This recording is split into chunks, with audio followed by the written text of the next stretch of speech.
May mga kalsadang hindi dapat tinatahak kapag hating gabi, lalo na kung iyon ay daanang ginamit minsan sa paglibing ng kalabaw. Sabi nga nila, kung saan dumaan ang patay, may kaluluwang naiwan. Ang kwentong ito ay totoo. Nangyari ito sa isang lalaking nagngangalang Junel, isang tricycle driver mula sa isang maliit na bayan sa Negros. Tahimik, mabait, at walang iniisip kundi kumita ng kaunting pamasahe para sa pamilya. Isang gabi ng Abril, bandang alas 12. Pauwi na siya mula sa bayan. Ang langit ay madilim, at tanging liwanag ng buwan, ang gumagabay sa makitid na daang palayan. Walang ibang tao. Tanging ugong ng makina at huni ng kuliglig ang kanyang kasama. Habang bumabaybay siya sa daan, napansin niya ang isang babae sa gilid ng kalsada, nakaputing bestida, nakayuko, at mahaba ang buhok. Tahimik lamang itong nakatayo, parang naghihintay ng masasakyan, bilang isang taong may malasakit.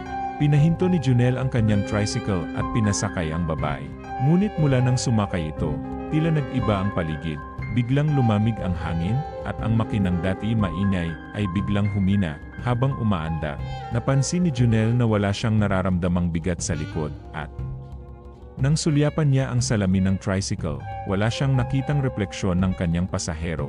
Kinabahan siya, ang kanyang mga kamay ay nanginginig sa manibela, at ang kanyang dibdib ay bumibilis ang tibok. Hanggang sa mapilitan siyang huminto sa tapat ng isang lumang puno ng akasya. Paglingon niya sa likod, wala na roon ang babae.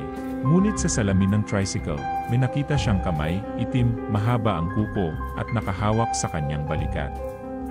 Nangibabaw ang lamig sa hangin, ang paligid ay tila tumahimik, at sa gitna ng dilim, may narinig siyang boses na parang mula sa hangin, mahinang bulong, na nagsasabing, "Dinala mo ako sa bahay mo, Junel." Mga katribo, dumating ang pinakamasidhing gabi. Ang langit ay tila nagngangalit, mga ulap na kulay abo at dugo, nagbabanggaan sa galit ng mga Diyos. Ang ulan ay hindi na ulan, para itong mga palaso ng yelo na pumapalo sa bubong at balat. Ang hangin ay umaatungal, at sa bawat kidlat, may aninong gumagalaw sa dilim. Mula sa kagubatan, isang maitim na ulap ang gumapang, at mula roon, lumitaw ang itim na engkanto, mga matay kumikislap na parang apoy ng impyerno.